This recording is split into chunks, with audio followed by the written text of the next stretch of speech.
തൃശ്ശൂർ ജില്ലയിലുണ്ടായ കാലവർഷത്തിലും ഉരുൾപൊട്ടലിലും വീട് നഷ്ടപ്പെട്ട ധനസഹായം ലഭിക്കാൻ ബാക്കിയുള്ള 248 ഗുണഭോക്താക്കൾക്ക് മുഖ്യമന്ത്രിയുടെ ദുരിതാശ്വാസ നിധിയിൽ നിന്നും ധനസഹായം അനുവദിക്കാൻ തീരുമാനിച്ചു. 16ാം ധനകാര്യ കമ്മീഷന്റെ അർബൻ റൂറൽ ഗ്രാന്റുകളിലെ അസന്തുലിതാവസ്ഥ സംസ്ഥാനത്തെ നഗര തദ്ദേശ സ്ഥാപനങ്ങളിൽ ഒരു പ്രതിസന്ധി ഉണ്ടാക്കിയിട്ടുണ്ട്. ഇത് പരിഹരിക്കാൻ വേണ്ടി കൂടിയിട്ടാണ് മുനിസിപ്പാലിറ്റികൾക്കും കോർപ്പറേഷനുകൾക്കുമായിട്ട് 312 കോടി രൂപ അധികമായിട്ട് നൽകുന്നത്. അതുപോലെ 1882 ഹെക്ടർ കൃഷി സ്ഥലത്ത് നാശനഷ്ടം ഉണ്ടായിട്ടുണ്ട്. ഒരു 67.44 കോടി രൂപ ഇപ്പോഴത്തെ പ്രാഥമിക വിവരങ്ങൾ അനുസരിച്ച് നഷ്ടമുണ്ടായിട്ടുണ്ട്. 67.44 കോടി രൂപയാണ് പ്രാഥമിക റിപ്പോർട്ട് നാശനഷ്ടങ്ങളുടെ. ഫൈനൽ റിപ്പോർട്ട് വരുമ്പോൾ കുറച്ചുകൂടി കൂടും ഇപ്പോൾ ഉള്ളത്. അപ്പോൾ വീട്ടിൽ വെള്ളം കയറിയ എല്ലാവരുടെയും വില്ലേജ് ഓഫീസറുടെ ഉദ്യോഗസ്ഥന്മാരുടെയും റിപ്പോർട്ട് അനുസരിച്ച് അവർക്ക് എല്ലാവർക്കും 10,000 രൂപ അവർക്ക് കൊടുക്കും. അതേപോലെ തന്നെ തിരിച്ചു വീട്ടിലേക്ക് പോയി അവിടെ താമസിക്കാൻ പറ്റാത്തവർക്ക് അവർക്ക് ആ വീട്ടിൽ താമസിക്കാൻ പുതിയ വീട്ടിലോ അല്ലെങ്കിൽ ആ വീട് റെഡിയാവുന്നതുവരെ താമസിക്കാൻ വേണ്ടിയിട്ട് മാസം റെൻറ്റ് കൊടുക്കാൻ വേണ്ടിയിട്ടുള്ള തീരുമാനം അതെടുത്തിട്ടുണ്ട്. തിരുവനന്തപുരം കല്ലിയൂർ സ്വദേശിയും ദുരന്ത രക്ഷാപ്രവർത്തന പരിശീലകനുമായ ആർ രാജേഷിൻ്റെ വിയോഗം വലിയ വേദനാജനകമാണ്. മുൻപും പ്രളയകാലത്ത് ഇദ്ദേഹം ഈ ദുരന്തമുഖങ്ങളിലെല്ലാം രക്ഷാപ്രവർത്തനം നടത്തിയിട്ടുള്ള ഒരാൾക്ക് സ്വന്തം ജീവൻ തണവൽഗണിച്ചാണ് അദ്ദേഹം മറ്റൊരാൾക്ക് ജീവൻ്റെ രാജേഷിൻ്റെ കുടുംബാംഗങ്ങളുടെയും ദുഃഖത്തിൽ പങ്കുചേരുന്നു. അദ്ദേഹത്തിന് സംസ്ഥാനത്തിൻ്റെ ബഹുമതി സ്റ്റേറ്റ് ഓണർ അദ്ദേഹത്തിന് നൽകാൻ തീരുമാനിച്ചിട്ടുണ്ട്. അദ്ദേഹത്തിൻ്റെ പൂർത്തിയാകാത്ത വീട് പൂർത്തിയാക്കി കൊടുക്കാനും ഉള്ള തീരുമാനമെടുത്തിട്ടുണ്ട്. ഇന്നത്തെ മന്ത്രിസഭാ യോഗത്തിലെ ചില പ്രധാനപ്പെട്ട തീരുമാനങ്ങൾ 2024 തൃശ്ശൂർ ജില്ലയിലുണ്ടായ കാലവർഷത്തിലും ഉരുൾപൊട്ടലിലും വീട് നഷ്ടപ്പെട്ട ധനസഹായം ലഭിക്കാൻ ബാക്കിയുള്ള 248 ഗുണഭോക്താക്കൾക്ക് മുഖ്യമന്ത്രിയുടെ ദുരിതാശ്വാസ നിധിയിൽ നിന്നും ധനസഹായം അനുവദിക്കാൻ തീരുമാനിച്ചു. പിന്നെ പോലീസ് കംപ്ലയിൻറ്റ് അതോറിറ്റി ചെയർപേഴ്സണായിട്ട് റിട്ടയേർഡ് ജസ്റ്റിസ് CN രാമചന്ദ്രൻ അവരെ നിയമിച്ചു. നമ്മൾ വേറെ പുതിയ ചില കാര്യങ്ങൾ അത് മന്ത്രിസഭാ യോഗത്തിലല്ല. 2026-27 സാമ്പത്തിക വർഷം, ഈ സാമ്പത്തിക വർഷത്തിലെ തദ്ദേശ സ്ഥാപനങ്ങൾക്ക് കൊടുക്കേണ്ട വികസന ഫണ്ടിൻ്റെ ഒന്നാം ഗഡു 2029.15 രൂപ നൽകാൻ തീരുമാനിച്ചു. കഴിഞ്ഞ സർക്കാർ മൂന്നാം ഗഡു നൽകിയിരുന്നില്ല. ഈ സാഹചര്യത്തിൽ കഴിഞ്ഞ വർഷത്തെ സ്പിൽ ഓവർ പദ്ധതികൾക്കായുള്ള തുക മുനിസിപ്പാലിറ്റികൾക്ക് 136 കോടിയും കോർപ്പറേഷനുകൾക്ക് 188 കോടിയും അധികമായി നൽകും. 16ാം ധനകാര്യ കമ്മീഷന്റെ അർബൻ റൂറൽ ഗ്രാന്റുകളിലെ അസന്തുലിതാവസ്ഥ സംസ്ഥാനത്തെ നഗര തദ്ദേശ സ്ഥാപനങ്ങളിൽ ഒരു പ്രതിസന്ധി ഉണ്ടാക്കിയിട്ടുണ്ട്. ഇത് പരിഹരിക്കാൻ വേണ്ടി കൂടിയിട്ടാണ് മുനിസിപ്പാലിറ്റികൾക്കും കോർപ്പറേഷനുകൾക്കുമായിട്ട് 312 കോടി രൂപ അധികമായിട്ട് നൽകുന്നത്. അതുപോലെ പാചക തൊഴിലാളികളുടെ വേതനം 44 കോടി അനുവദിച്ചു. ഇപ്പോൾ വർദ്ധിപ്പിച്ച ഇതടക്കം 2 ദിവസത്തിനുള്ളിൽ അവരുടെ അക്കൗണ്ടിൽ എത്താൻ വേണ്ടിയിട്ടുള്ള തീരുമാനം നമ്മൾ എടുത്തിട്ടുണ്ട്. കാലവർഷ കെടുതിയെ സംബന്ധിച്ച ഏറ്റവും പുതിയ വിവരം 462 ക്യാമ്പുകളാണ് സംസ്ഥാനത്ത് പ്രവർത്തിക്കുന്നത്. അതിൽ 27,048 പേര് ക്യാമ്പിലുണ്ട്. അതിൽ പത്തനംതിട്ടയിലെ 157, ആലപ്പുഴയിലെ 81, കോട്ടയത്ത് 154. ഇതാണ് ഏറ്റവും പ്രധാനപ്പെട്ട 3 ജില്ലകളിൽ ഏറ്റവും കൂടുതൽ ക്യാമ്പുള്ളത്. മറ്റതെല്ലാം 10 ബന്ധപ്പെട്ട് മാത്രമാണുള്ളത്. നമുക്ക് ഇതുവരെ റിപ്പോർട്ട് ചെയ്യപ്പെട്ടിട്ടുള്ള മരണങ്ങൾ 26 ആണ്. 11 പേർക്ക് അപകടം പറ്റിയിട്ടുണ്ട്. 4 പേര് മിസ്സിംഗ് ആണ്. അതുപോലെ 1882 ഹെക്ടർ കൃഷി സ്ഥലത്ത് നാശനഷ്ടം ഉണ്ടായിട്ടുണ്ട്.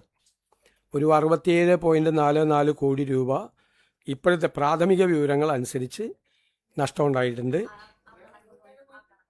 67.44 കോടി രൂപയാണ് പ്രാഥമിക റിപ്പോർട്ട് നാശനഷ്ടങ്ങളുടെ. ഫൈനൽ റിപ്പോർട്ട് വരുമ്പോൾ കുറച്ചുകൂടി കൂടും ഇപ്പോൾ ഉള്ളത്.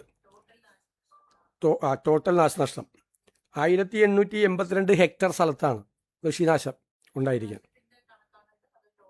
കൃഷിനാശത്തിൻ്റെ ക്രോപ്പ് ഏരിയ ഡാമേജായിട്ടുള്ളത് അത് 23,537 കർഷകരെ അത് ബാധിച്ചിട്ടുണ്ട്. അപ്പോൾ സുപ്രധാനമായ ചില തീരുമാനങ്ങൾ കൂടി ക്യാബിനറ്റ് അംഗീകാരം നൽകിയിട്ടുണ്ട്. ഒന്ന് നേരത്തെ പറഞ്ഞതുപോലെ മരണപ്പെട്ടവർക്ക് 8 ലക്ഷം രൂപ, 4 ലക്ഷം രൂപ SDRF-ൽ നിന്നും 2 ലക്ഷം രൂപ CMDRF-ൽ നിന്നും 2 ലക്ഷം രൂപ PMNRF-ൽ നിന്നും ഉൾപ്പെടെ 8 ലക്ഷം രൂപ മരിച്ചവർക്ക് കൊടുക്കും. അതുപോലെ ഈ വീട്ടിൽ വെള്ളം കയറിയ എല്ലാവർക്കും, അത് ഞാൻ പ്രത്യേകം പറയുന്നു, ഇപ്പോൾ കുറേ ആളുകൾ വന്ന് ക്യാമ്പിൽ രജിസ്റ്റർ ചെയ്യുന്നുണ്ട്. ക്യാമ്പിലെ രജിസ്ട്രേഷൻ അനുസരിച്ചിട്ടല്ല കൊടുക്കുന്നത്. ക്യാമ്പിൽ വരാത്തവർക്കും വീട്ടിൽ വെള്ളം കയറിയവർക്ക് കൊടുക്കും. ക്യാമ്പിൽ വന്നു എന്നതിൻ്റെ പേരിൽ വീട്ടിൽ വെള്ളം കയറിയിട്ടിലേക്ക് കൊടുക്കില്ല. ഇങ്ങനൊരു തെറ്റായ ധാരണ പരക്കുന്നുണ്ട്. ചിലപ്പോൾ കുറേ ആളുകൾ വന്ന് രജിസ്റ്റർ ചെയ്യുന്നുണ്ട്. അപ്പോൾ വീട്ടിൽ വെള്ളം കയറിയ എല്ലാവരുടെയും വില്ലേജ് ഓഫീസറുടെ ഉദ്യോഗസ്ഥന്മാരുടെയും റിപ്പോർട്ട് അനുസരിച്ച് അവർക്ക് എല്ലാവർക്കും 10,000 രൂപ അവർക്ക് കൊടുക്കും. പിന്നെ മരിച്ചവരുടെ സംസ്കാര കർമ്മങ്ങൾ നടത്തുന്നതിന് വേണ്ടിയിട്ട് ഒരു 10,000 രൂപ അനുവദിച്ചിട്ടുണ്ട്. നേരത്തെ മുഴുവൻ ഡാമേജായ വീടുകൾക്ക് കൊടുത്തുകൊണ്ടിരുന്നത് 4 ലക്ഷം രൂപയാണ്. അത് 6 ലക്ഷം രൂപയാക്കി അത് വർദ്ധിപ്പിച്ചിട്ടുണ്ട്. പിന്നെ വീടും സ്ഥലവും പൂർണ്ണമായി നഷ്ടപ്പെട്ടു. കാരണം അവിടെ വീട് വയ്ക്കാൻ പറ്റാത്ത അവസ്ഥയുണ്ടാവും. ഈ ലാൻഡ് സ്ലൈഡും ലാൻഡ് സ്ലിപ്പും ഒക്കെ ഉണ്ടായ സ്ഥലത്ത് അവിടെ നേരത്തെ കൊടുത്തിരുന്നത് 6 ലക്ഷം രൂപ സ്ഥലം മേടിക്കാനും 4 ലക്ഷം രൂപ വീടിനുമാണ്. 10 ലക്ഷം, അത് 12 ലക്ഷം രൂപയാക്കി അത് വർദ്ധിപ്പിച്ചിട്ടുണ്ട്. പിന്നെയുള്ള ഒരു 300 രൂപ വെച്ച് ഒരു കുടുംബത്തിലെ ഒരു റേഷൻ കാർഡിലെ 2 പേർക്ക് 300 രൂപ വെച്ച് ഡെയിലി കൊടുക്കും.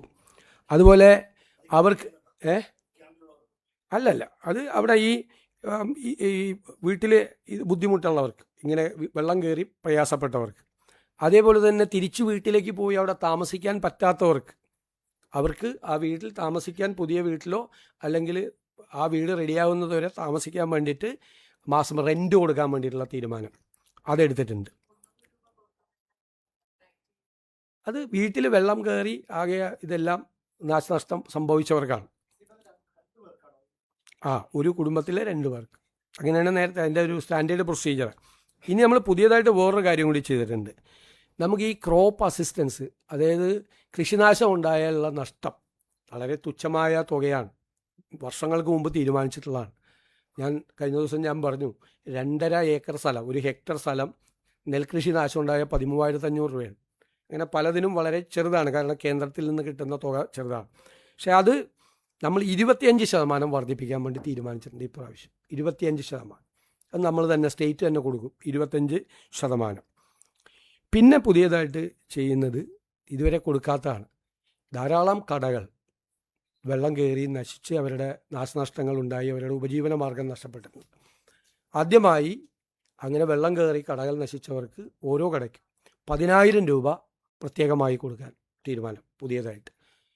ധാരാളം കടകളുണ്ട്. ഇപ്പോൾ പത്തനംതിട്ട ജില്ലയിലും ബാക്കിയുള്ള സ്ഥലത്തും ഈരാറ്റുപേട്ടയിലും പല സ്ഥലത്തും ഭയങ്കര സങ്കടമാണ്. 2018-ലും 2019-ലും ഒക്കെ വെള്ളം കയറി നശിച്ചിട്ടും അവർക്കൊന്നും കിട്ടിയിട്ടില്ല. ഉപജീവന മാർഗമാണ്, സാധാരണക്കാരായ ആളുകളാണ് കൂടുതലുള്ളത്. അതൊരു പുതിയ തീരുമാനമാണ്. ഇതിനു മുമ്പ് അതുണ്ടായിരുന്നില്ല. പുതിയ തീരുമാനം, ഒരു 10,000 രൂപ കൂടി അവർക്ക് ഓരോരുത്തർക്കും കൊടുക്കാനുള്ള തീരുമാനം എടുത്തിട്ടുണ്ട്. പിന്നീട് ഈ MSMEകൾക്ക്, മൈക്രോ സ്മോൾ ആൻഡ് മീഡിയം എൻ്റർപ്രൈസസിന് ഉജ്ജീവന സോഫ്റ്റ് ലോൺ സ്കീം അത് നമ്മൾ നടപ്പാക്കും. അതിൻ്റെ ഭാഗമായിട്ട്, അതായത് SMEകൾക്കുണ്ട്, ട്രേഡ് നടത്തുന്നവർക്കുണ്ട്, ഇൻഡസ്ട്രിയൽ എൻ്റർപ്രൈസസിനുണ്ട്, അപ്രൂവ്ഡ് ആയിട്ടുള്ള ഹോം സ്റ്റേകൾക്കുണ്ട്, പിന്നെ ഈ പ്രളയം ബാധിച്ച ക്ഷീര കർഷകർക്കുണ്ട്, കിസാൻ കാർഡ് ഹോൾഡേഴ്സിനുണ്ട്, പിന്നെ ഈ പക്ഷികളെ, ഈ താറാവിനെയൊക്കെ വളർത്തുന്ന പോലുള്ള ഇത് വളർത്തുന്നവർക്കുണ്ട്, തേനീച്ച കർഷകർക്കുണ്ട്, ടൂറിസ്റ്റ് വെഹിക്കിളിൻ്റെ ഓണേഴ്സ് ഉണ്ട്, അതുപോലെ കൊമേഴ്സ്യൽ വെഹിക്കിളിൻ്റെ ഓണേഴ്സ് നാശനഷ്ടം ഉണ്ടായാൽ അവർക്കെല്ലാമാണ് ഈ സോഫ്റ്റ് ബാങ്ക് ലോൺസ് കൊടുക്കുന്നത്. അത് നമ്മൾ ഒരു 12 ലക്ഷം രൂപ വരെ ആണ് ഈ ലോൺ നമ്മൾ ബാങ്കുകളുമായിട്ട് അറേഞ്ച് ചെയ്യുന്നത്. അപ്പോൾ ഒരു 3 സ്കീമാണ് അതിൻ്റെ അകത്തുള്ളത്. ഒന്ന് 12 ലക്ഷം രൂപ വരെ കൊടുക്കുമ്പോൾ 25% ലോൺ എമൗണ്ടോ അല്ലെങ്കിൽ 3 ലക്ഷം രൂപയോ, ഏതാണ് ചെറുത്? 12 ലക്ഷം രൂപ ഉണ്ടെങ്കിൽ 3 ലക്ഷം രൂപ, അല്ലെങ്കിൽ 25% ലോൺ എമൗണ്ട്. ഏതാണ് ചെറുതെന്ന് പറഞ്ഞാൽ അത് മാർജിൻ മണിയായിട്ട് ഗവൺമെൻറ് ബാങ്കിലേക്ക് കൊടുക്കും, 3 ലക്ഷം രൂപ. ഇനി ചിലർക്ക് അതല്ല വേണ്ടത്, അവർക്ക് ഓപ്ഷനാണ്. മാർജിൻ മണി വേണ്ടെങ്കിൽ 5 കൊല്ലത്തേക്ക് അവരുടെ ഈ ലോണിൻ്റെ 9% പലിശ സർക്കാർ ബാങ്കിലേക്ക് നൽകും. അതാണ് ആ സോഫ്റ്റ് ലോൺ സ്കീം എന്ന് പറയുന്നത്. മൂന്നാമത്, ഇതിൻ്റെ തൊട്ട് മുമ്പ് ലോൺ എടുത്തു, ലോൺ എടുത്തിട്ട് അടയ്ക്കാൻ പറ്റുന്നില്ല. അപ്പോൾ അവർക്ക് കൂടി ഈ 9% ആ പലിശ 5 വർഷത്തേക്ക് കൊടുക്കാൻ ഇങ്ങനൊരു 3 തീരുമാനം അതുമായിട്ട് ബന്ധപ്പെട്ട് സോഫ്റ്റ് ലോണുമായിട്ട് ബന്ധപ്പെട്ട് എഴുതാൻ. തീരപ്രദേശത്ത് വലിയ നാശം ഉണ്ടായിട്ടുണ്ട്. അപ്പോൾ അവിടെ ഈ പരമാവധി സ്ഥലത്ത് കടൽ ഭിത്തി പണിയാനുള്ള സ്കീമുകളൊക്കെ വേഗത്തിലാക്കാൻ തീരുമാനിച്ചിട്ടുണ്ട്. ആവശ്യമായ സ്ഥലത്ത് ജിയോ ബാഗുകൾ കൊടുക്കാൻ വേണ്ടിയിട്ട് നിർദ്ദേശം ഇറിഗേഷൻ ഡിപ്പാർട്ട്മെൻറ്റിന് കൊടുത്തിട്ടുണ്ട്. മത്സ്യത്തൊഴിലാളികളുടെ വർഷങ്ങളായിട്ടുള്ള ഒരു പരാതിയാണ് ഈ പുനർഗേഹം പദ്ധതിക്ക് തുച്ഛമായ തുകയാണ് കിട്ടുന്നത്, അവർക്ക് ഭയങ്കര പ്രയാസമാണ്. ആ പദ്ധതി ഒരു പുതിയ പദ്ധതിയായിട്ട് അത് ഉടൻ തന്നെ അത് പ്രഖ്യാപിച്ചു. അവർക്കുള്ള സഹായം, അവരുടെ പരാതികൾ പരിഹരിച്ച് മത്സ്യത്തൊഴിലാളികളുടെ ആ പദ്ധതിയെക്കുറിച്ചുള്ള പരാതികളെല്ലാം പരിഹരിച്ച് തുക വർദ്ധിപ്പിക്കുന്ന കാര്യം അതിൻ്റെ പ്രപ്പോസൽ തരാൻ പറഞ്ഞിട്ടുണ്ട്. അതനുസരിച്ചിട്ടുള്ളൊരു പുതിയ പദ്ധതി അവർക്ക് വേണ്ടിയിട്ട് മത്സ്യത്തൊഴിലാളികൾക്ക് വേണ്ടി അവർക്ക് പ്രഖ്യാപിക്കും. ഇതാണ് അതെ ഭവന പദ്ധതി. പിന്നെ അടുത്ത 5 ദിവസത്തേക്കുള്ള കാലാവസ്ഥാ പ്രവചനം നിങ്ങൾക്ക് കിട്ടിക്കാണും. കേരളത്തിൽ ഒറ്റപ്പെട്ട ഇടങ്ങളിൽ ഇന്ന് മുതൽ 5-ാം തീയതി മുതൽ 8-ാം തീയതി വരെ ശക്തമായ മഴയ്ക്കും ഓഗസ്റ്റ് 5-6 തീയതികളിൽ ഒറ്റപ്പെട്ട ഇടങ്ങളിൽ ശക്തമായ കാറ്റിനും സാധ്യത ഉണ്ടെന്ന് കേന്ദ്ര കാലാവസ്ഥാ വകുപ്പ് അറിയിച്ചിട്ടുണ്ട്. ഇന്നും നാളെയും ഓറഞ്ച് അലർട്ടാണ്. 5-ാം തീയതി പത്തനംതിട്ട, ആലപ്പുഴ, കോട്ടയം, ഇടുക്കി, എറണാകുളം, കോഴിക്കോട്, വയനാട്, കാസർഗോഡും 6-ാം തീയതി പത്തനംതിട്ട, കോട്ടയം, ഇടുക്കി, എറണാകുളം. യെല്ലോ അലർട്ട് 5-ാം തീയതി തിരുവനന്തപുരം, കൊല്ലം, തൃശ്ശൂർ, പാലക്കാട്, മലപ്പുറമാണ്. ബാക്കി 6-ാം തീയതി ബാക്കി ജില്ലകളിലും ആണ് ഇത് കൊടുത്തിരിക്കുന്നത്. അതെല്ലാം വില്ലേജ് ഓഫീസുകളിൽ നിന്ന് കളക്ട് ചെയ്ത് വരുമല്ലോ. കൃഷിനാശത്തിൻ്റെ അഗ്രികൾച്ചർ ഡിപ്പാർട്ട്മെൻറ്റും ഒരു സ്റ്റാൻഡേർഡ് പ്രൊസീജിയർ ഉണ്ട്. അതിന് ആ നഷ്ടമുണ്ടായിരിക്കുന്ന കടകളുടെ എണ്ണം തരാൻ നമ്മൾ ആവശ്യപ്പെട്ടിട്ടുണ്ട്.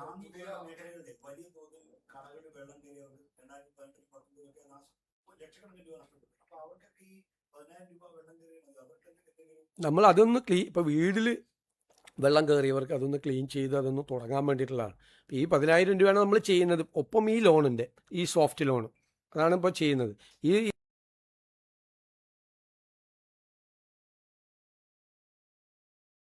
ഇതിലാണ് ചെറിയ കടക്കാർ തൊട്ടുണ്ട് മീഡിയം. ഞാനതാണ് പറയാൻ പോകുന്നത്. ഞാനൊരു വളരെ പ്രധാനപ്പെട്ട പദ്ധതി നമ്മുടെ ബജറ്റിൽ പ്രഖ്യാപിച്ചതുപോലെ ഇന്ത്യക്ക് മോഡലായ ഒരു ഡിസാസ്റ്റർ മാനേജ്മെൻറ്റ് റെസീലിയൻസ് പ്രോഗ്രാം കേരളത്തിൽ നടപ്പാക്കും. അതിൽ ക്ലൈമറ്റ് പ്രഡിക്ഷന് ഏറ്റവും ആധുനികമായ സങ്കേതങ്ങൾ, ലോകത്തുള്ള ഏറ്റവും ആധുനികമായ സങ്കേതങ്ങൾ ഉപയോഗിക്കും. ക്ലൈമറ്റ് പ്രഡിക്ഷൻ അതിൻ്റെ വാർണിംഗ് സിസ്റ്റം ഇഫക്റ്റീവ് ആക്കും.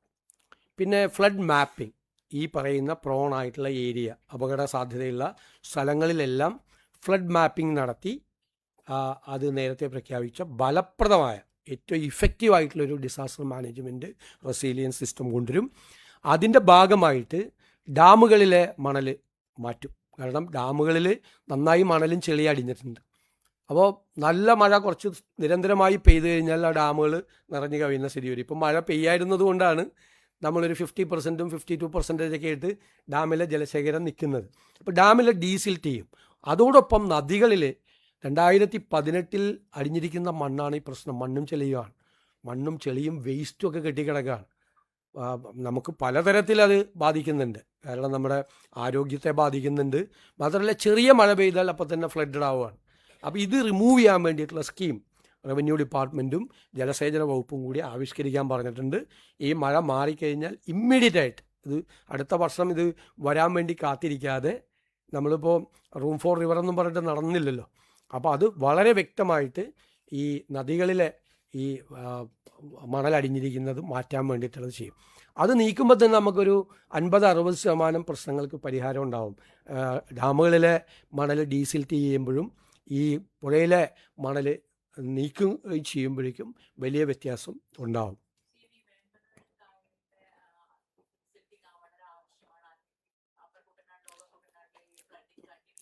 വളരെ പ്രശ്നമാണ്, വളരെ ഗുരുതരമായ പ്രശ്നമാണ്. ഇപ്പോൾ തന്നെ നമ്മൾ ഏകദേശം 90ഓളം ഷട്ടറുകൾ തുറന്നിട്ടാണ് കുട്ടനാട് ഇത്രയെങ്കിലും ഉണ്ടായുള്ളൂ എന്ന് പറയാൻ പറ്റുന്നത്. അത് തുറക്കും. വേമ്പനാട് കായലിൽ ഡ്രഡ്ജ് ചെയ്യേണ്ടി വരും. അതുപോലെ പമ്പയിലും വ്യാപകമായിട്ട്, അതാണ് പമ്പയിലെ പ്രശ്നമാണല്ലോ ഈ ഒരുപാട് സ്ഥലങ്ങളിൽ വിഷയം ഉണ്ടാകുന്നത്. അത് വളരെ ശ്രദ്ധിക്കും. പിന്നെ ഡാം മാനേജ്മെൻറ്റിന് ഏറ്റവും ആധുനികമായ സംവിധാനങ്ങൾ. ഇപ്പം ഡാം മാനേജ്മെൻ്റ് എന്ന് വെച്ചാൽ ഡാമിലേക്കുള്ള വെള്ളത്തിൻ്റെ ഇൻഫ്ലോ, അതിൻ്റെ ഔട്ട്ഫ്ലോ, ക്യാച്ച്മെൻ്റ് ഏരിയയിലെ മഴയുടെ അളവ്, ആ മഴ പെയ്യാനുള്ള സാധ്യത, പിന്നെ റിവർ വാലിയിലെ താഴെയുള്ള റിവർ വാലിയിലെ വെള്ളത്തിൻ്റെ നില, അവിടെ മഴ പെയ്യാനുള്ള സാധ്യത, ഇത്രയും കാര്യങ്ങൾ കണക്ട് ചെയ്തിട്ടാണ് ഡാം മാനേജ്മെൻറ്റ്. ഡാം തുറക്കുക അത് ഏറ്റവും ഫലപ്രദമായി അതൊരു AI ഡ്രിവൺ സംവിധാനം ഉണ്ടാക്കിയിട്ടുള്ള ഒരു ഡാം മാനേജ്മെൻറ്റ് സിസ്റ്റം കൂടി നമ്മൾ ചെയ്യും. അതിൻ്റെയും പ്രവർത്തനങ്ങൾ നമ്മൾ ആരംഭിച്ചിട്ടുണ്ട്, ബജറ്റിൽ പ്രഖ്യാപിച്ചതാണ്. കാരണം നമ്മൾ പ്രതിപക്ഷത്തിരിക്കുമ്പോൾ തന്നെ ഇൻ്റർ ഗവൺമെൻറ് പാനൽ ഓഫ് ക്ലൈമറ്റ് ചേഞ്ചിൻ്റെ റിപ്പോർട്ടും അതിനുമ്പ് നാസ അനാലിസിസും നമ്മൾ നിയമസഭയിൽ കൊണ്ടുവന്നാണ് ഇതിൻ്റെ ഗുരുതരാവസ്ഥ മനസ്സിലാക്കിയിട്ട്. അത് മനസ്സിലാക്കിയതുകൊണ്ടാണ് കേരളം ഒരു വളരെ ശ്രദ്ധിക്കേണ്ട, ഇന്ത്യയിൽ തന്നെ ഏറ്റവും ശ്രദ്ധിക്കേണ്ട ഒരു പ്രധാനപ്പെട്ട സ്ഥലമാണ്. അറബിക്കടലും പഴയതുപോലെയല്ല, വലിയ മാറ്റമുണ്ടായി ഓക്കിക്കെല്ലാം ശേഷം. ഇതെല്ലാം കണക്കാക്കിയിട്ടുള്ള ഏറ്റവും സയൻറ്റിഫിക് ആയിട്ടുള്ള, ഏറ്റവും ശാസ്ത്രീയമായും ഫലപ്രദമായിട്ടുള്ള ഒരു സംവിധാനം, നമ്മുടെ ഒരു സ്വപ്നം, ആഗ്രഹം, അത് ഇന്ത്യക്ക് തന്നെ മോഡലായിട്ടുള്ള ഒരു റെസിലിയൻസ് സിസ്റ്റം നമ്മൾ കൊണ്ടുവരണമെന്നാണ്. അതിൻ്റെ നടപടിക്രമങ്ങൾ ആരംഭിച്ചിട്ടുണ്ട്. വിവിധ ഡിപ്പാർട്ട്മെൻറ്റുകളെ ഏകോപിപ്പിച്ചുകൊണ്ടുള്ള ഫലപ്രദമായ ഒരു പോളിസിയും പ്രഖ്യാപിക്കും, അത് നടപ്പിലാക്കുകയും ചെയ്യും.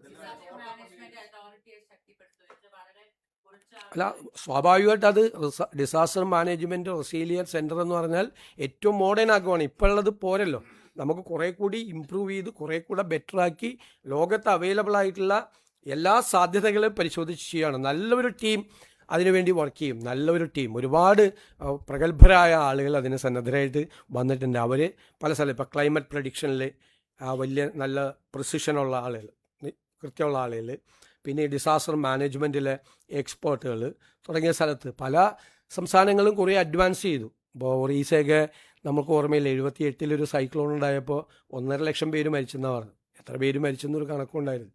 പക്ഷെ അവർക്ക് ഒരു 2-3 കൊല്ലം മുമ്പ് ഒരു സൈക്ലോൺ ഉണ്ടായപ്പോൾ അവരുടെ കാഷ്വാലിറ്റി 2 കുറയ്ക്കാൻ പറ്റി. ഒറീസ പോലുള്ളൊരു പിന്നോക്കം നിൽക്കുന്ന സംസ്ഥാനം പോലും ഇക്കാര്യത്തിൽ വളരെ മുന്നോട്ട് പോയി. നമുക്ക് മുന്നോട്ട് പോകാൻ കഴിഞ്ഞിട്ടില്ല. അപ്പോൾ അത്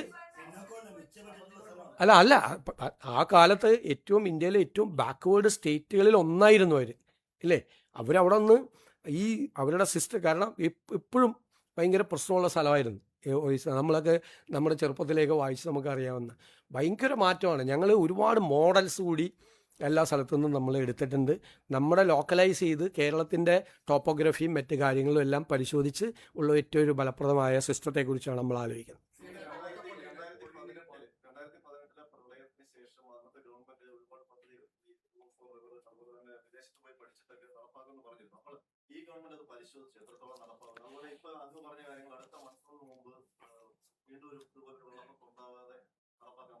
അല്ല, നമുക്കത് ചെയ്യേ മതിയാവൂ. കേരളം അത് ചെയ്തേ മതിയാവൂ. ഞാനിപ്പോൾ കഴിഞ്ഞ ഗവൺമെൻറ് ചെയ്യാത്തതിനെക്കുറിച്ച് കുറ്റപ്പെടുത്തലല്ലോ ഇപ്പോഴത്തേത്. നമുക്ക് ചെയ്യണമായിരുന്നു. കാരണം ഓക്കി കഴിഞ്ഞിട്ടുണ്ടായ ഒരു വലിയ മാറ്റം, ഈ ക്ലൈമറ്റ് ചേഞ്ചിലേക്ക് ഉണ്ടായ മാറ്റം പരിശോധിക്കണം. ഞങ്ങൾ അന്ന് നിയമസഭയിൽ പ്രതിപക്ഷത്തിരിക്കുമ്പോഴും ഒരു പൊളിറ്റിക്കൽ സാധനമായിട്ടല്ല ഈ IPCC റിപ്പോർട്ടും. കേരളത്തിലുണ്ടായ മാറ്റമാണ്. ആ മാറ്റത്തിനനുസരിച്ച് കേരളം തയ്യാറെടുപ്പ് നടത്തണം. നമ്മൾ പറഞ്ഞല്ലേ, ഇപ്പോൾ റൂം ഫോർ റിവർ എന്നുള്ള ആശയമൊക്കെ നല്ലതാണ്, പക്ഷെ നടപ്പാക്കാൻ പറ്റിയില്ലല്ലോ നമുക്ക്. അതല്ലേ പ്രശ്നം.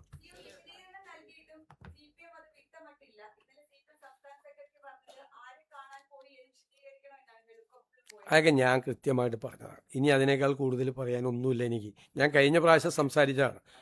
നിങ്ങളിപ്പോൾ ഈ വിഷയവുമായിട്ട് ബന്ധപ്പെട്ട്, ഈ ഫ്ലഡുമായിട്ട് ബന്ധപ്പെട്ട് എന്തെങ്കിലും ഉണ്ടെങ്കിൽ ബാക്കി, എന്നിട്ട് വേറെ വിഷയത്തിലേക്ക് കിടക്കാം പ്ലീസ്. ഒരാൾ ചോദിക്കും, അങ്ങ് ചോദിക്കും.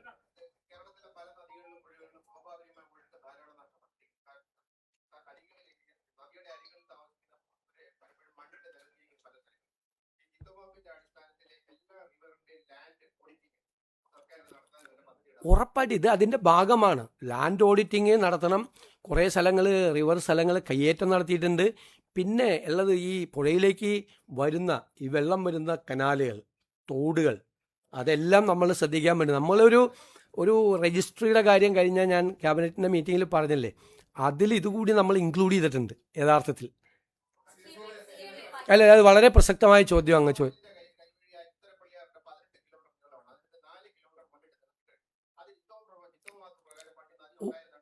ഉറപ്പായിട്ട് അത് പരിശോധിക്കും. പുഴയെ പൂർവ്വസ്ഥിതിയിലാക്കിയില്ലെങ്കിൽ നമുക്ക് അപകടമാണ്. അപകടമാണ്. നമ്മൾ ഫ്ലഡ് മാപ്പിംഗ് ഉൾപ്പെടെയുള്ള നടത്തുമ്പോൾ ഇത് പരിശോധിക്കുകയും ചെയ്യും.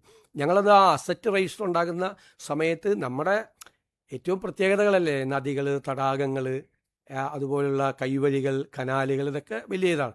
അത് നമുക്ക് ചെയ്യാം.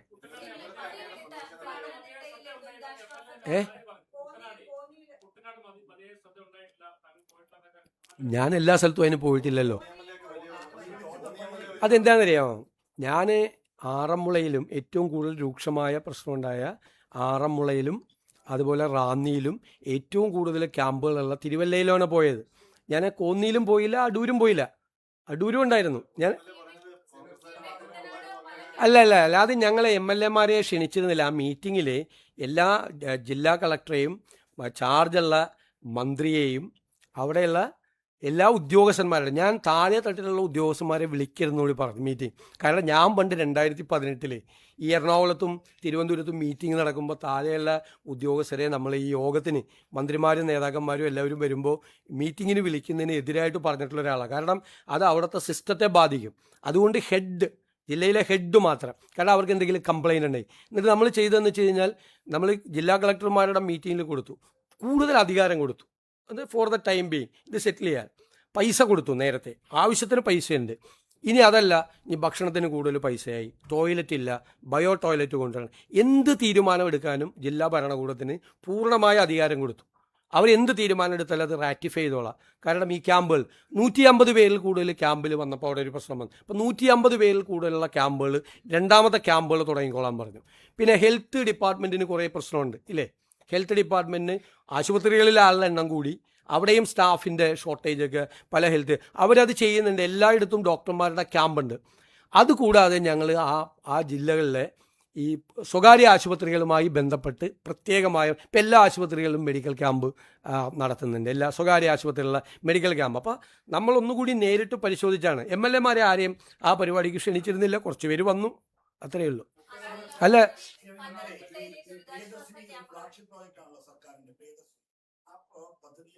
ഇതൊന്ന് തീർത്തോട്ടെ, ഇത് ഫ്ലഡ് ഒന്ന് തീർത്തോട്ടെ.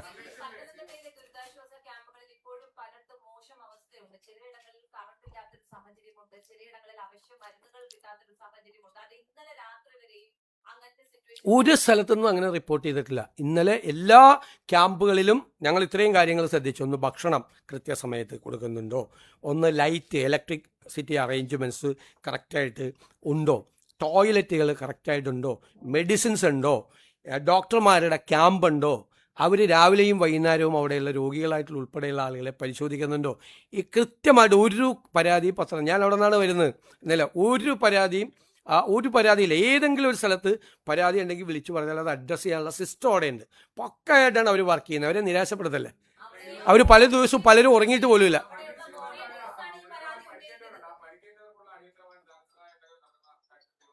ഇമ്മീഡിയറ്റ് ആയിട്ട് കൊടുക്കും, എല്ലാം ഡിസ്പോസ് ചെയ്യും.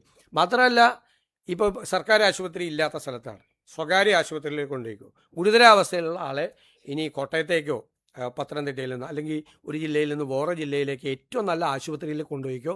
ആ സ്വകാര്യ ആശുപത്രിയിലെ ബില്ലാണെങ്കിൽ പോലും അത് തീർത്തോളാം എന്ന് പറഞ്ഞിട്ടുണ്ട്. അതിനൊക്കെ ക്ലിയർ ആയിട്ടുള്ള ഡയറക്ഷൻ കൊടുത്തിട്ടുണ്ട്. നേരിട്ട് തന്നെ മീറ്റിങ്ങിലും കൊടുത്തു, ഞാൻ നേരിട്ട് പോയും കൊടുത്തു.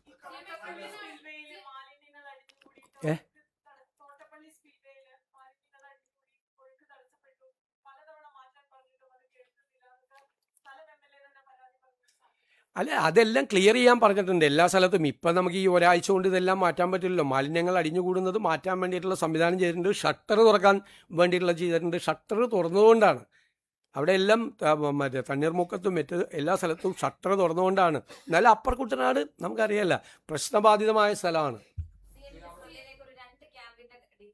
ഞാൻ വേറെ എന്തെങ്കിലും ചോദിക്കും, അത് പറഞ്ഞല്ലോ.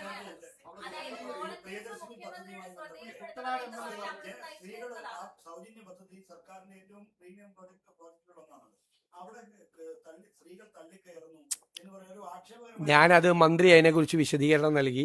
അദ്ദേഹം തെറ്റുപറ്റിയതിൽ ഖേദവും പ്രകടിപ്പിച്ചു. പിന്നെ ഇനി അത് വിവാദമാക്കേണ്ട ആവശ്യമില്ല.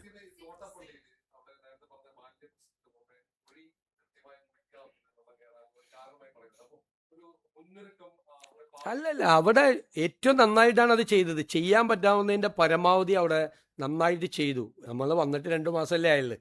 2 മാസം ഞങ്ങൾ വന്ന ഉടനെ തന്നെ പ്രീ മൺസൂൺ മീറ്റിംഗ് എല്ലാം വിളിച്ചു കൂട്ടി. ജില്ലാ കളക്ടർമാരോട് നോക്കാം, ഹൈവേയെക്കുറിച്ച് പേടിയുണ്ടായിരുന്നു. എല്ലാ ജില്ലാ കളക്ടർമാരോട് ഹൈവേയുടെ കുഴപ്പമുള്ള സ്ഥലങ്ങളിൽ പോയി നോക്കാൻ പറഞ്ഞു. ഇതുപോലത്തെ പ്രദേശങ്ങൾ ആലപ്പുഴ ജില്ലാ കളക്ടർക്ക് പ്രത്യേകമായിട്ടുള്ള ഇത് കൊടുത്ത് എല്ലാം ചെയ്തിട്ടുണ്ട്. ഇനി അത് എന്തെങ്കിലും കറക്റ്റ് ചെയ്യണമെങ്കിൽ അത് കറക്റ്റ് ചെയ്യും.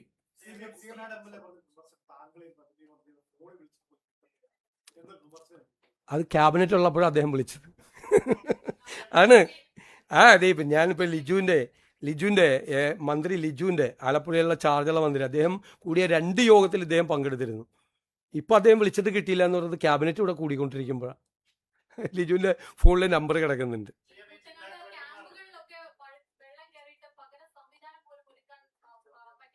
എവിടെ?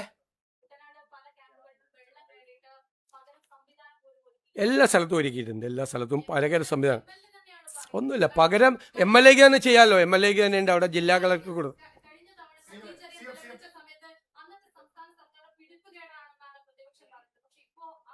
അങ്ങനത്തെ ഒരു വിഷയം അവിടെ വെള്ളം കയറിയ സ്ഥലത്ത് വേറെ ക്യാമ്പിലേക്ക് മാറ്റും. ഞാൻ പറഞ്ഞല്ലോ 150 പേര്, അതൊന്നും ഒരിക്കലും ഉണ്ടായില്ല. 1500 പേരുടെ ക്യാമ്പ് പോലെ ഇവിടെ ഉണ്ടായിട്ടുണ്ട്. ഇപ്പോൾ പറഞ്ഞിരിക്കുന്നത് 150 പേരിൽ ക്യാമ്പ് കൂടിക്കഴിഞ്ഞാൽ അപ്പോൾ അവിടെ വേണ്ട, അടുത്ത സ്ഥലത്തേക്ക് ക്യാമ്പ് തുടങ്ങാൻ വേണ്ടിയിട്ട് പറഞ്ഞിരിക്കുകയാണ്. എത്ര രൂപ ചിലവായാലും ഒരു ഇതില്ലാന്ന് ജില്ലാ ഭരണകൂടത്തിൽ അവിടെ ചാർജുള്ള മന്ത്രി 2 പ്രാവശ്യം വിളിച്ചു. ഇപ്പോൾ 3ാമത്തെ മീറ്റിംഗ് ഇന്ന് രാവിലെ നടന്നുകൊണ്ടിരിക്കുകയാണ്. ചാർജുള്ള മന്ത്രി എവിടെ പരാതി പറഞ്ഞാൽ കുട്ടനാട് MLA അതിൽ പങ്കെടുക്കുന്നുണ്ട്. ആദ്യത്തെ 2 മീറ്റിങ്ങിലും കുട്ടനാട് MLA പങ്കെടുത്തിട്ടുണ്ട്. ഓരോ യോഗം നടക്കുന്നത് പരാതി തീർക്കാൻ വേണ്ടിയിട്ടാണ്.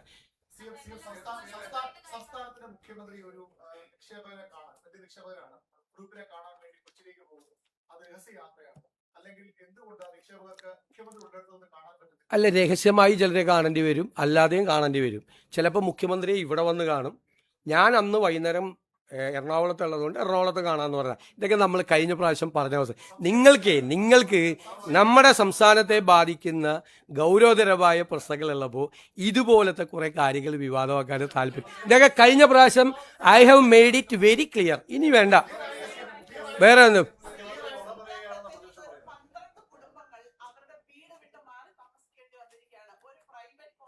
എവിടെയാണ്? ആ,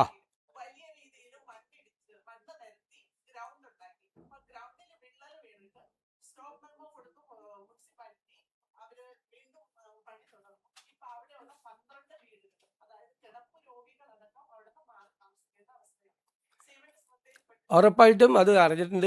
അവിടെ നിന്നുള്ള മന്ത്രി അത് റിപ്പോർട്ട് ചെയ്തിട്ടുണ്ട്. വേണ്ട നടപടികൾ സ്വീകരിക്കാൻ പറഞ്ഞിട്ടുണ്ട്. അവർക്ക് താമസിക്കാനുള്ള സൗകര്യം അങ്ങനെ വരുമ്പോൾ അവർക്കൊരു വീട്ടിൽ താമസിക്കാൻ പറ്റാവുന്ന സമയം വരെ അവർക്ക് റെൻറ്റ് കൂടി കൊടുത്ത് വീട് താമസിക്കാനുള്ള അറേഞ്ച്മെൻറ്റ്സ് ചെയ്യാൻ പറഞ്ഞിട്ടുണ്ട്.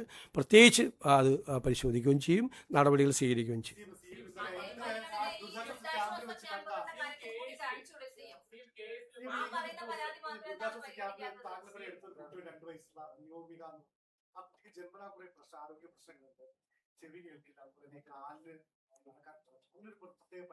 തീർച്ചയായിട്ടും അങ്ങനത്തെ ഏത് കേസ് നമ്മൾ വന്നു കഴിഞ്ഞാലും പരിശോധിക്കും. ഇന്നലെ അതുപോലെ കഴിഞ്ഞ 2018 പ്രളയത്തിൽ 7 കടകൾ നഷ്ടപ്പെട്ട് പിന്നീട് വലിയ ക്യാൻസർ രോഗിയായി മാറി ആയ എബിയുടെ കഥ മാധ്യമങ്ങൾ തന്നെ പ്രസിദ്ധീകരിച്ചു. അദ്ദേഹം എന്നെ കാണാൻ വന്നിരുന്നു.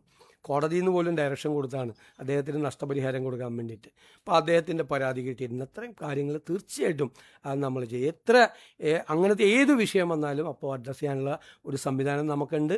പ്രത്യേകമായ ചികിത്സ കൊടുക്കേണ്ട കുട്ടികൾക്ക് കൊടുക്കും. പ്രത്യേകിച്ച് നമ്മൾ ഫിസിക്കലി ഡിസേബിൾഡ് ആയ ആളുകൾക്കൊരു വലിയ പ്രോജക്റ്റ് പ്രഖ്യാപിക്കാൻ വേണ്ടിയിട്ടുള്ള തയ്യാറെടുപ്പുകളാണ്. നോ ബാരിയേഴ്സ് ഉൾപ്പെടെയുള്ള എല്ലാ സ്ഥലങ്ങളിലും സിംഗിൾ കേസ് ഇപ്പോൾ കുട്ടികളുടെ പലയിടത്തും വന്നു. കുട്ടികൾക്ക് അഡ്മിഷൻ ഇപ്പോൾ കൊച്ചിൻ യൂണിവേഴ്സിറ്റിയിൽ ഒരു കുട്ടിക്ക് അവിടെ MBAക്ക് അഡ്മിഷൻ കിട്ടി. MBAക്ക് അഡ്മിഷൻ അവിടെ കിട്ടുകയെന്ന് വെച്ചാൽ written test, interview, group discussion എല്ലാം കഴിഞ്ഞ് ആണ് കിട്ടുന്നത്. അത്രയും പൊട്ടൻഷ്യലായിട്ടുള്ളൊരു കുട്ടിയാണ്. ഫിസിക്കലി ഡിസേബിൾഡ് ആണെന്നല്ല, 70% ഡിസേബിൾഡാണ്. പക്ഷെ ക്ലാസ് മുകളിലാണ്, കയറാൻ പറ്റില്ല. അപ്പോൾ ഞങ്ങൾ ക്ലാസ് താഴേക്ക് ആക്കിച്ച് യൂണിവേഴ്സിറ്റിയിൽ നിന്ന് പിന്നെ അവിടെ ഒരു ലിഫ്റ്റ് വയ്ക്കാൻ വേണ്ടിയിട്ട് BPCL കൊണ്ടിട്ട് നമ്മളൊരു CSRL പ്രോജക്റ്റും കൊടുത്തു. അതേപോലെ തന്നെ ഒരു ഹയർ സെക്കൻഡറിക്ക് ഫുൾ A+ ഉള്ളൊരു കുട്ടിക്ക് ഒരു സ്കൂളിൽ പ്രശ്നം വന്നു. അത് ലാബ് മുകളിലാണ്, ആ ലാബ് താഴേക്ക് ആക്കിച്ചു. അങ്ങനെ നമ്മുടെ ശ്രദ്ധയിൽപ്പെടുന്ന കാര്യങ്ങൾ, അത് അങ്ങനെ ഒറ്റപ്പെട്ട കേസുകൾ മാത്രം നമ്മൾ അഡ്രസ്സ് ചെയ്താൽ പോരാ. കോമൺ ആയിട്ട് കുറേ കാര്യങ്ങൾ ഇതുപോലത്തെ ശ്രദ്ധയിൽ നമ്മളിപ്പോൾ ഈ വൈകുന്നേരമൊക്കെ വരാൻ പോകുന്ന ആളുകൾ കാണുമ്പോൾ ചിലത് നമ്മൾ വിചാരിക്കും ഇൻഡിവിജ്വൽ കേസാണെന്ന്. അപ്പോൾ 10 പേര് ഒരേപോലത്തെ കാര്യങ്ങൾ വന്ന് പറയുമ്പോഴാണ് നമുക്ക് മനസ്സിലാവുന്നത് അത് ഇൻഡിവിജ്വൽ കേസല്ല, കോമൺ കേസാണ്. ഇപ്പോൾ ഈ പറഞ്ഞ കേസൊക്കെ കോമൺ കേസ്. ഇപ്പോൾ റെയർ ഡിസീസിൻ്റെ മരുന്ന് പുറത്തുനിന്ന് വരുവാണ്, 30 കോടി 40 കോടിയാണ്. എങ്ങനെ ഏത് കുടുംബത്തിന് പറ്റും വരുന്നത്? അപ്പം നമ്മളതിന് പുറത്തുനിന്ന് മരുന്ന് കൊണ്ടുവരാൻ പറ്റുമോ? അപ്പോൾ അതിൻ്റെ 10-1 ചിലവാക്കി മാറ്റാൻ പറ്റും. അപ്പോൾ ഇത് സിംഗിൾ കേസല്ല, ചിലപ്പോൾ അതേപോലത്തെ ഒരേപോലത്തെ കേസുകൾ വരുമ്പോൾ അതൊരു കോമൺ മാറ്റർ. അപ്പം നമ്മുടെ ഓഫീസിൽ നമ്മൾ CMOയിൽ അത്തരം കാര്യങ്ങൾ പരിശോധിക്കാൻ വേണ്ടിയിട്ട് ഒന്നിലധികം കേസുകൾ കോമൺ കേസായിട്ട് കേരളത്തിൻ്റെ വിവിധ ഭാഗങ്ങളിൽ നിന്ന്, ഇത് ഞാനൊരു ഉദാഹരണം പറഞ്ഞാൽ, അത് പരിശോധിച്ചിട്ട് അതിൽ ഇടപെടാൻ വേണ്ടിയിട്ടും അതിൽ നടപടിയെടുക്കാൻ വേണ്ടിയുള്ള കാര്യം ചെയ്യും. അതായത് നമ്മൾ ഈ പെറ്റീഷൻ മേടിച്ച് വയ്ക്കുക, പെറ്റീഷൻ എടുത്ത് വയ്ക്കുക, നോക്കാമെന്ന് പറയുക എന്നല്ല. അത് ഓരോന്നും പരിശോധിച്ചിട്ടുള്ളൊരു വലിയ സംവിധാനം നമ്മൾ ചെയ്തിട്ടുണ്ട്. ഇത് കുറച്ചുകൂടി കഴിയുമ്പോൾ കുറച്ചുകൂടി ഇഫക്റ്റീവ് ആക്കാൻ പറ്റും. കാരണം ഡാഷ്ബോർഡ് കൂടെ വെച്ച് ഡാറ്റ ഡ്രിവൺ ആക്കി കഴിയുമ്പോൾ നമുക്ക് ചിലപ്പോൾ നമ്മുടെ ഒരു ഫോൺ കോൾ കൊണ്ട് ചിലപ്പോൾ നമ്മുടെ ഒരു ഉത്തരവ് കൊണ്ട് ഈ വർഷങ്ങളായി പരിഹരിക്കാതെ കിടക്കുന്ന പ്രശ്നങ്ങൾ പരിഹരിക്കാൻ നമുക്ക് പറ്റും. തീർച്ചയായിട്ടും ആ കാര്യത്തിൽ പ്രത്യേകമായി ശ്രദ്ധിക്കും.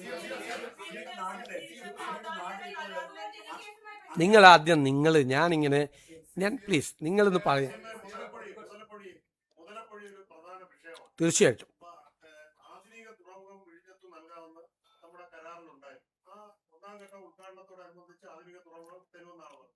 ആധുനിക തുറമുഖം തന്നതുമില്ല. ഈ മുതലപ്പൊഴി ദുരന്തമാണ്. മുതലപ്പൊഴിയെ സംബന്ധിച്ചുള്ള അടിയന്തര തീരുമാനം ഉണ്ടാവും. അടുത്ത ആഴ്ച മീറ്റിംഗ് വെച്ചിട്ടുണ്ട്. ഫാദർ യൂജിൻ പരേരയുടെ നേതൃത്വത്തിൽ അവിടുത്തെ വൈദികർ വന്ന് അവിടെ കണ്ടിരുന്നു. ഞാൻ നേരത്തെ പല പ്രാവശ്യം പോയിരുന്നു. മുതലപ്പൊഴിക്ക് അത്യാവശ്യമായിട്ടുള്ള നടപടികൾ ഇപ്പോൾ സ്വീകരിക്കും, പെട്ടെന്ന് തന്നെ സ്വീകരിക്കും. അതായത് ഷോർട്ട് ടൈമിൽ ചെയ്യേണ്ട കാര്യങ്ങൾ ഇമ്മീഡിയറ്റ് ആയിട്ട് ഈ ആഴ്ച തന്നെ ചെയ്യും. ലോങ് ടൈമിൽ മുതലപ്പൊഴിയിൽ ചെയ്യേണ്ട കുറേ കാര്യങ്ങളുണ്ട്, അതുകൂടി ഏർപ്പെടുത്തും. മുതലപ്പൊഴി ഗവൺമെൻറ്റിൻ്റെ പ്രത്യേക പരിഗണനയിലുണ്ട്.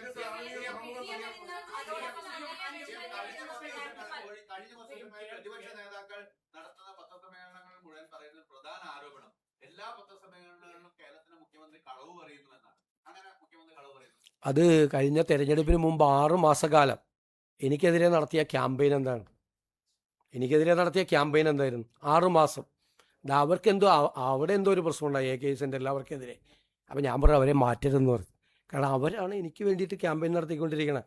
അവർ ആ ക്യാമ്പയിൻ ഇലക്ഷൻ കഴിഞ്ഞിട്ടും തുടർന്നുകൊണ്ടിരിക്കുകയാണ്. സോഷ്യൽ മീഡിയയിലും മറ്റു കാര്യങ്ങളിലും അവർ തുടരട്ടെ.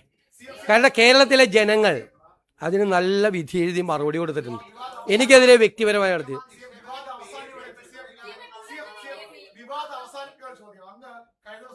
കൊച്ചിയിലേക്ക് പോയത് ഇൻവെസ്റ്റേഴ്സിനെ കാണാനെന്നാണ്. എന്ന് പറഞ്ഞത് കൊച്ചിയിൽ പോകുമ്പോൾ അവരെ കണ്ടു എന്നാണ്. ഏതാണ്? ഞാൻ വളരെ ക്ലിയർ ആയിട്ട് പറഞ്ഞാണ്. ഇനി no I have made it very clear. ഇനി ഒന്നുമില്ല പറഞ്ഞു.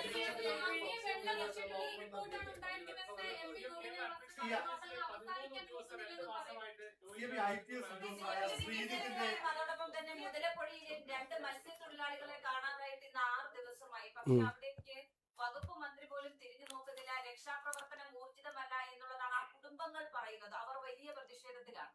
അവിടെ തിരച്ചിലിനായിട്ട് മറൈൻ എൻഫോഴ്സ്മെന്റ്, കോസ്റ്റ് ഗാർഡ് സംവിധാനങ്ങൾ ഉപയോഗിച്ച് തെരച്ചിൽ നടത്തിക്കൊണ്ടിരിക്കുകയാണ്. ആഴക്കടലിൽ തെരച്ചിൽ നടത്താനായി കോസ്റ്റ് ഗാർഡിൻ്റെ വെസലുണ്ട്, നേവിയുടെ ഹെലികോപ്റ്റർ ആവശ്യപ്പെട്ടിട്ടുണ്ട്. അവരെത്തി തെരച്ചിൽ നടത്തിയിരുന്നു. ഇതുകൂടാതെ കോസ്റ്റൽ ഗാർഡിൻ്റെ വിഴിഞ്ഞം സ്റ്റേഷൻ കമാൻഡറിൻ്റെ നേതൃത്വത്തിൽ തമിഴ്നാട് കുളച്ചല്ല ആഴക്കടലിലും അങ്ങോട്ട് പോകാൻ സാധ്യതയുണ്ടെന്നോർത്ത് അവിടെയും തെരച്ചിൽ നടത്തുന്നുണ്ട്.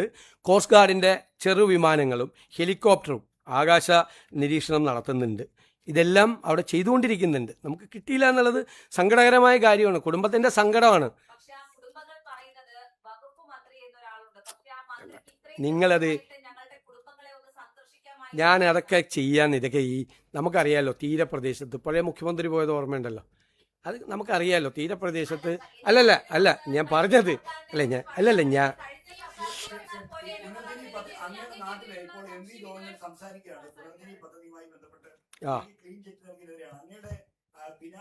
അതിന്റെ ഫയലിന്റെ പുനർജനിത്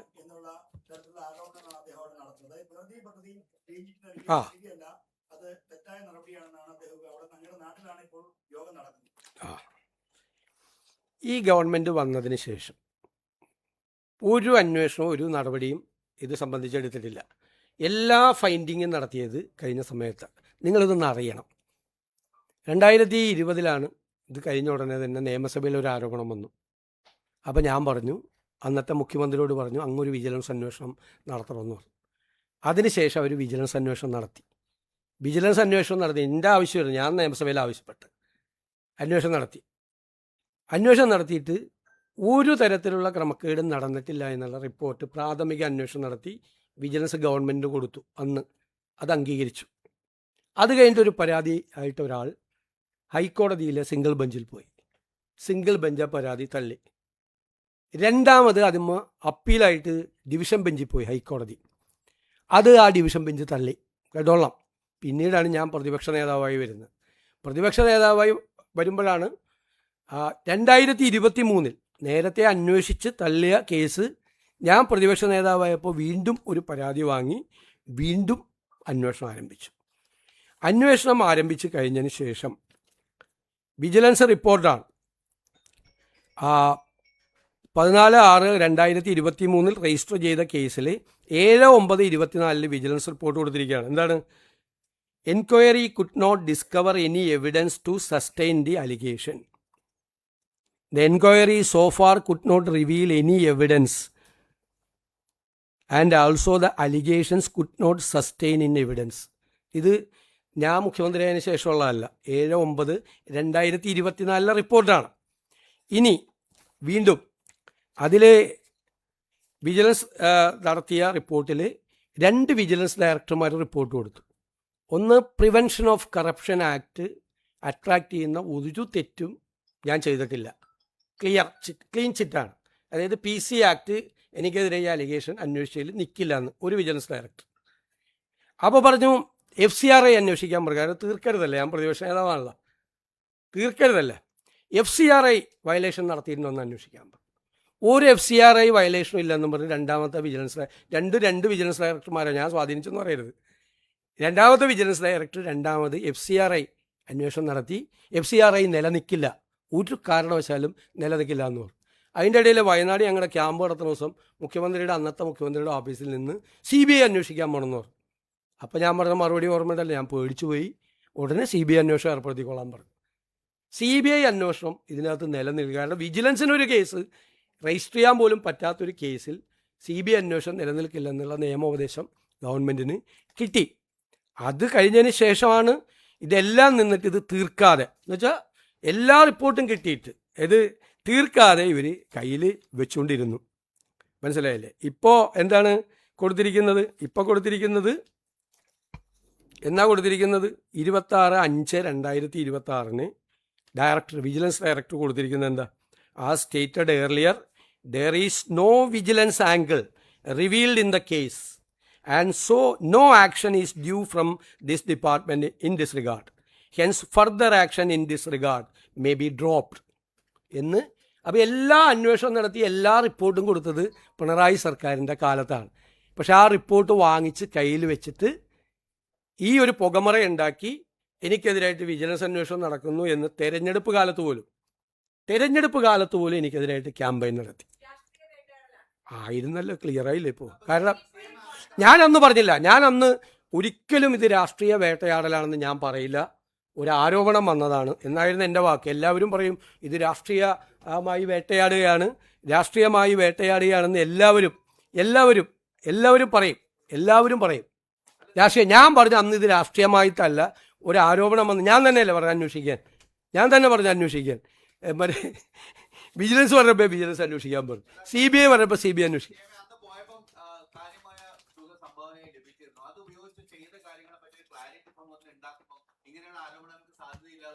അതൊക്കെ അവിടെ നിയോജകമണ്ഡലത്തിലെ ജനങ്ങൾക്ക് കൃത്യമായിട്ട് അറിയാം. വിജിലൻസിന് കംപ്ലീറ്റ് റിപ്പോർട്ട് കൊടുത്തിട്ടുണ്ട്. ഇത് കേട്ടോ, അവിടെ എത്ര വീട് വെച്ചിട്ടുണ്ട്, ആ വീടിലെ അവരുടെ അഡ്രസ്സ്, എത്ര വീട് വെച്ചിട്ടുണ്ട്, എത്ര പേർക്ക് അവിടെ ധനസഹായം കൊടുത്തിട്ടുണ്ട്. ഈ കടക്കാർക്കൊന്നും കഴിഞ്ഞ പ്രാവശ്യം 2018 ഒന്നും കൊടുത്തില്ല. ഞാൻ 1600 കടകൾക്കാണ് അവിടെ നഷ്ടപരിഹാരം കൊടുത്തത്. കാലിത്തീറ്റ വരെ കൊടുത്തു, 50 ടൺ കാലിത്തീറ്റ വരെ കൊടുത്തു. അത് ഓരോ സ്പോൺസർഷിപ്പാണ്. ഈ പുനർജനിക്ക് ഇവിടെ മോഡൽ എന്ന് പറയുന്നത്, ഞാനതുകൊണ്ടാണ് അന്ന് ധൈര്യമായിട്ട് അസംബ്ലിയിൽ പറഞ്ഞത് ഇത് നല്ല മോഡലാണെന്ന്.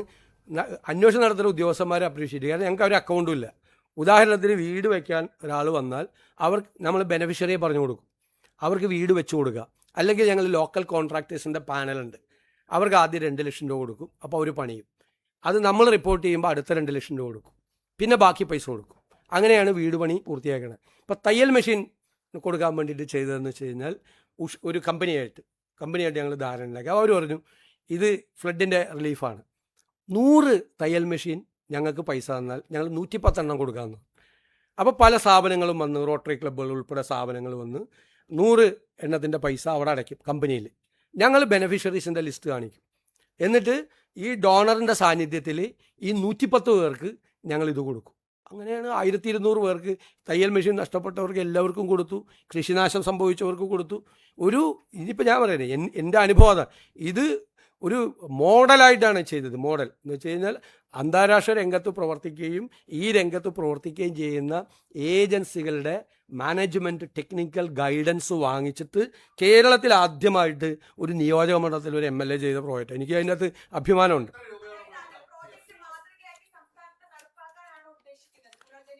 അല്ലല്ല, നമ്മളിപ്പോൾ 1 കേരള മിഷൻ നമ്മൾ ഡിക്ലെയർ ചെയ്തിട്ടുണ്ട്. ഇതൊക്കെ നമ്മുടെ അനുഭവത്തിൽ നിന്ന് ചെയ്താണ്. ബജറ്റിൽ വെറുതെ ഒരു ഇതല്ല.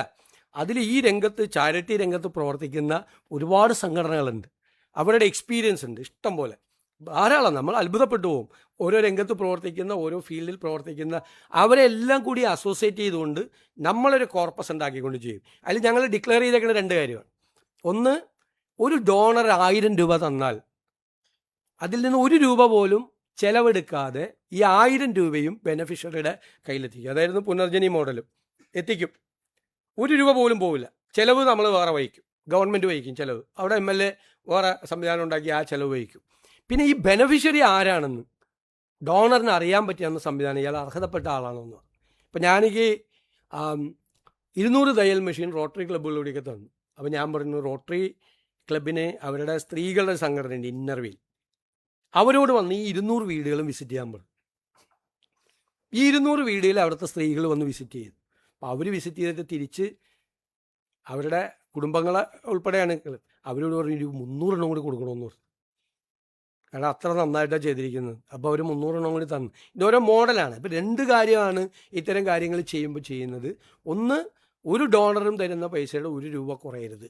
2, ബെനഫിഷ്യറിയെ സെലക്ട് ചെയ്യും. ഞാൻ എങ്ങനെ ബെനഫിഷ്യറിയെ സെലക്ട് ചെയ്ത്, ഒരു മാനേജ്മെൻറ്റ് സ്കൂളുണ്ട്, കോളേജ് കളമശ്ശേരിയിൽ, XIME സേവിയേഴ്സിൻ്റെയാണ്. അവിടുത്തെ 200ഓളം സ്റ്റുഡൻസ്, MPA സ്റ്റുഡൻസും അവിടുത്തെ അധ്യാപകരും വന്ന് സർവേ നടത്തിയിട്ടാണ്, ആ സർവേയുടെ റിസൾട്ട് വെച്ചിട്ടാണ് ഇത് ചെയ്തത്. ഇപ്പോൾ കടകൾക്ക് വിതരണം നടത്തിയപ്പോൾ അതിൻ്റെ കൂടെ വ്യാപാരി വ്യവസായി സംഘടനകളുടെ ലെറ്റർ കൂടി വാങ്ങിച്ചു. അപ്പം പിന്നെ ഞങ്ങളുടെ ഒരു ടീം വിസിറ്റ് ചെയ്ത് നോക്കി. അങ്ങനെ 2-3 മാർഗങ്ങളിലൂടെ നമ്മൾ ആരെങ്കിലും തരുന്ന പൈസ പറ്റിക്കരുതല്ലോ മറ്റവർ, തട്ടിപ്പിച്ചു കൊണ്ടുവരും. അങ്ങനെയുള്ള നിങ്ങളൊന്ന് പഠിക്കുക, ആ സ്കീമൊന്ന് പഠിക്കുക. നിങ്ങളെന്നിട്ട് എഴുതുക അതിനെപ്പറ്റിയൊക്കെ. എൻ്റെ പേര് പറയണ്ട.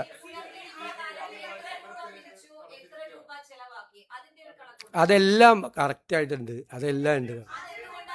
അതെല്ലാം വിജിലൻസിൽ കൊടുത്തിട്ടുണ്ടെന്ന്. ഗവൺമെൻറ്റിൻ്റെ കയ്യിലുണ്ട്, സർക്കാരിൻ്റെ കയ്യിലുണ്ട്. ഞാൻ പല പ്രാവശ്യം പറഞ്ഞതാണ്, എത്ര വീട് വെച്ചെന്ന് വരെ പറയും. നിങ്ങൾ കേൾക്കാത്തതിന് ഞാൻ എന്ത് ചെയ്യാൻ പറ്റും?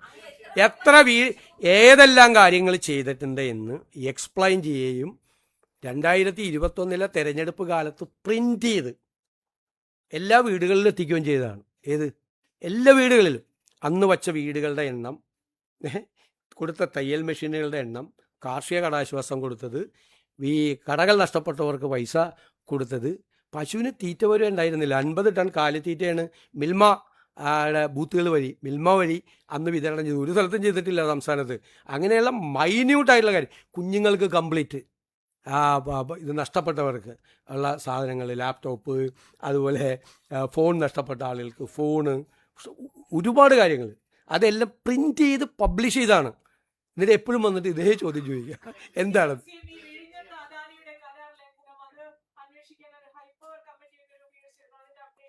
അവർ തരും, അവർ റിപ്പോർട്ട് തരും.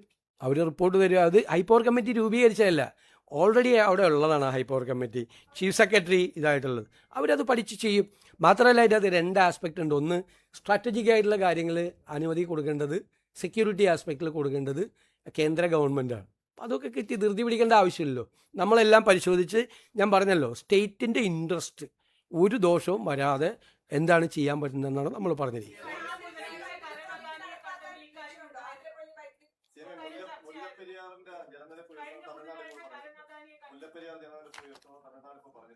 അല്ല, അത് നമ്മൾ ആ ഒരു ഡിസ്പ്യൂട്ട് നിലനിൽക്കുമല്ലേ, കേസും കമ്മിറ്റിയും.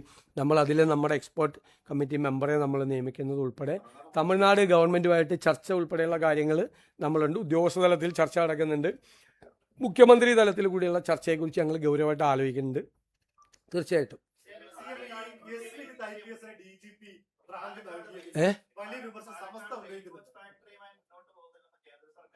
എന്താണ്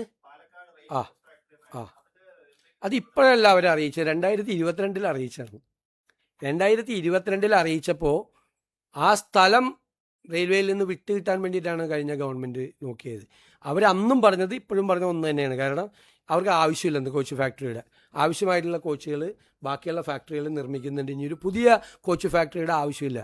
ഇപ്പോൾ റെയിൽവേ പറഞ്ഞിരിക്കുന്നത് അവരെ ഏതെങ്കിലും ഒരു ഇൻവെസ്റ്റ്മെൻറ്റ് കൊണ്ടുവരാം എന്നാണ് പറഞ്ഞിരിക്കുന്നത്. അപ്പോൾ റെയിൽവേ മിനിസ്റ്ററുമായിട്ട് നമ്മൾ സംസാരിക്കും. ഇതിപ്പോൾ കിട്ടിയ ഇൻഫർമേഷൻ അല്ല, ഇപ്പോൾ ഒരു വാർത്ത വന്നൊന്നല്ല. 2022 ഓൾറെഡി സെൻട്രൽ ഗവൺമെൻറ് സ്റ്റേറ്റ് ഗവൺമെൻറ്റിനെ അറിയിച്ചത്. ഇപ്പം ശരിയപ്പോൾ അത്രയും മതി.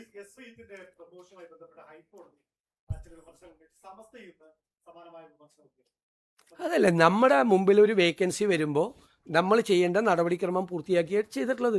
ഹൈക്കോടതിക്ക് അതിൻ്റെ അകത്ത് എന്ത് തീരുമാനം വേണമെങ്കിലും എടുക്കാം. ഹൈക്കോടതി എന്ത് തീരുമാനം വേണമെങ്കിലും എടുക്കാം. നമ്മുടെ മുമ്പിൽ അദ്ദേഹത്തിനെതിരായിട്ട് വിജിലൻസ് കേസ് ഇല്ലല്ലോ.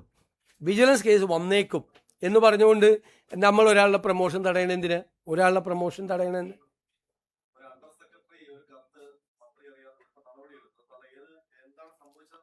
അത് സർക്കാർ അന്വേഷിച്ചിട്ടാണല്ലോ നടപടിയെടുത്തത്. അത് അന്വേഷിച്ചിട്ടാണ്. അതായത് സസ്പെൻഷൻ ഒരു അന്വേഷണ വിധേയമായിട്ടാണല്ലോ സസ്പെൻഡ് ചെയ്തേക്കുന്നത്. പ്രഥമ ദൃഷ്ട്യ ഗുരുതരമായ തെറ്റ് ചെയ്തിട്ടുള്ളതായിട്ട് കണ്ടു. കാരണം അവിടെ നിന്ന് മന്ത്രി കൊടുത്തതല്ല ഇതായിരുന്നു. അതായത് ഒരാളെ മനഃപൂർവ്വം ഒരാളെ സഹായിക്കാൻ വേണ്ടി ചെയ്തതായിട്ട് പ്രഥമ ദൃഷ്ട്യ മനസ്സിലായതുകൊണ്ടാണ് നടപടിയെടുത്തത്. ഇനി അത് അന്വേഷണം പൂർത്തീകരിച്ചിട്ട് ചെയ്യും. സസ്പെൻഷൻ പണിഷ്മെൻ്റ് അല്ലല്ലോ.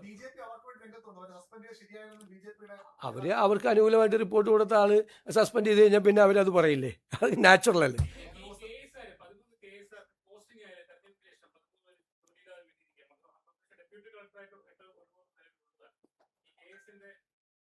പോസ്റ്റ് ഇല്ലാത്ത സമയത്ത് ചെയ്താണ്. നമുക്ക് നോക്കാം, ഞങ്ങളത് പരിശോധിക്കാം. അവരെ വഴിയാധാരാക്കാൻ പറ്റില്ല.